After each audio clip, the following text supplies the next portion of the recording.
tribal, some are corporate, whatever. Some are religious and some are strictly material, most strictly material these days. But everywhere you go in the world, there are four kinds of people. There are priestly and intellectual people. There are administrative and martial people. There are business and farming people. And then there are the workers who work for the other three types of people. Four kinds of people. And of course, because it's Kali Yuga now, you have a fifth kind, which is complete rascals who are just useless and they have to be put in jail and that's all they can do.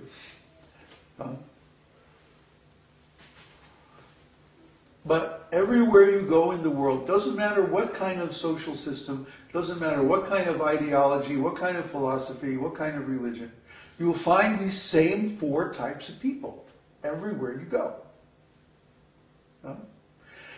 And everybody in this world has some talent or some interest or some natural way of making a living, which is based on their qualities. And these qualities are going to come out. Whether you have, even in so-called communist society where everybody's artificially equal, some people are running the government, some people are running churches, some people are running businesses, and then there's all the other people that just work for them. This is going on everywhere. So try to understand, these four kinds of people are natural. They're as natural as the four seasons. Everywhere you go in the world, there's winter, spring, summer, fall. Doesn't matter where you are. Of course, here we're in the southern hemisphere, so the seasons are reversed. When you're having winter in the north now, we're having summer. It's very nice. We had 2 summers this year. So, but still, there's seasons. Can't get away from that. So everywhere you go, in every kinds of tribes or societies or countries or whatever, you have these four kinds of people. So in Vedic society, the difference is we make it explicit. We say the Brahmanas, the intellectual priestly class of men, they have their qualities are in the mode of goodness. Then you have the Kshatriyas, the kingly, administrative, and martial class of men. Their qualities are in the mode of passion. Then you have the Vaishyas. The Vaishyas are the business people, the farmers, bankers, people like that. Their qualities are in the mixed modes of passion and ignorance. And then you have the Shudras, and they're in the mode of ignorance, the workers. They have no initiative, they have no vision, they have no real developed intelligence. All they can do is work for somebody else. If you give them control of a business, they'll smash it.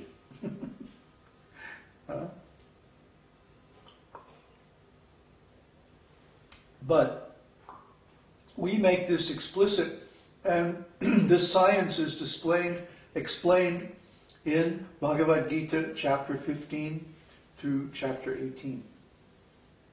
You'll find in several places passages describing the 3 modes of material nature and the different types of people and their activities and qualities. Okay, so we want to teach this not just in theory, but in practice and by example. We want to show that a society where everyone knows their place according to their qualities, not according to birth, but according to their qualities, according to their natural interests and qualities. Just like we have some interest in music, and so we have some talent also given by Krishna. And Uddhava is expert in computers, and Kanai is an artist, and Andre is a builder. You see? All these things, these talents, these skills given by Krishna, they can be engaged in Krishna's service.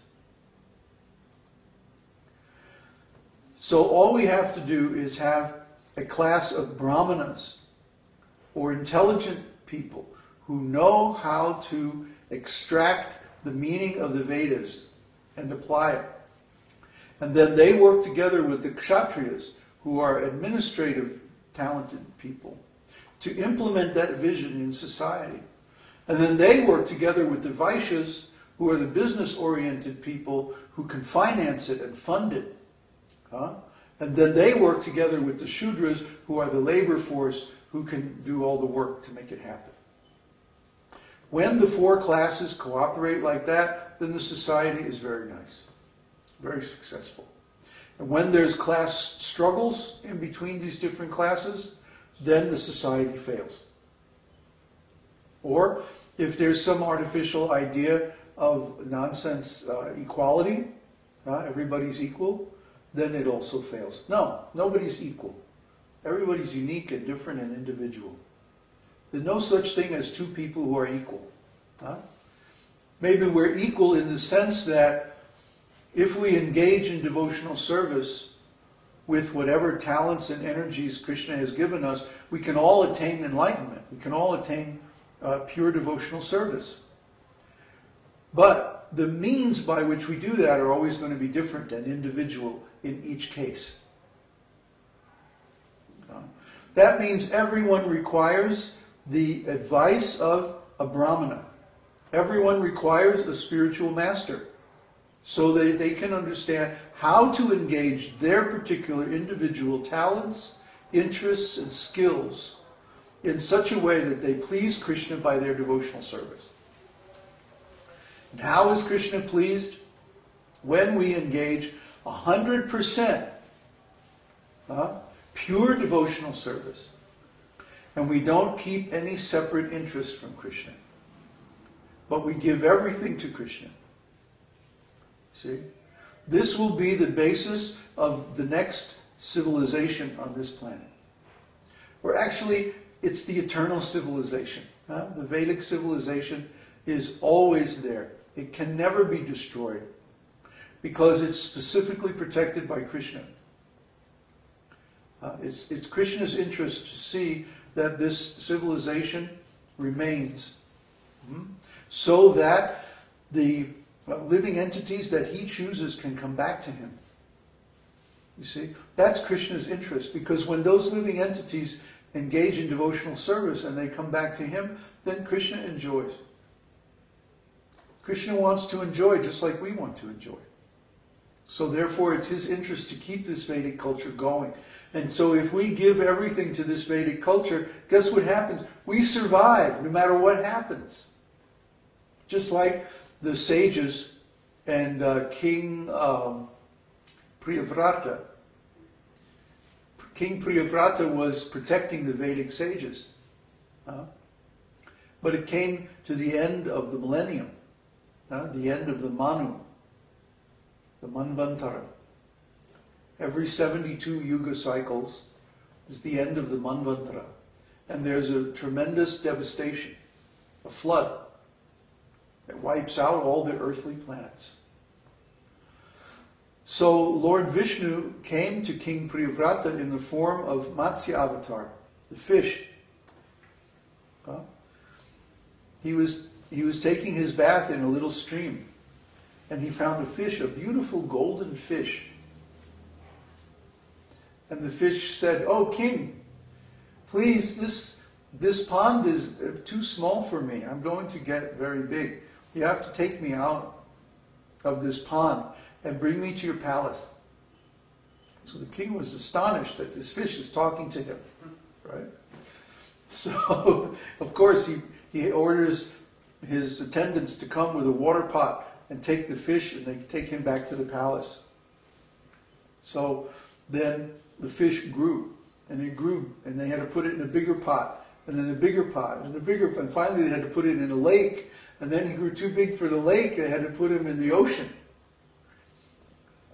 So at this point, the fish says to King Priyavrata, actually, there's going to be a devastation. So we have to save the Vedas. So you build a big boat, build an ark, and you put in all different kinds of animals and the sages and the Vedas. Then I will come and I will guide you through the waters of the flood. So that's what they did. They built this huge boat, and they put all the animals, and they put food, and they brought the sages and the Vedas and everything onto the boat. And then the waters rose, and all the earthly planets were covered. Not just the waters of the regular ocean, the waters of the Garbhodaka ocean, the ocean in the bottom of the universe, rose up and covered the earthly planets. So King Priyavrata hitched his boat to the horn on the head of the fish, using the snake Vasuki, the king of all snakes. And by them, the boat was pulled through the ocean and saved.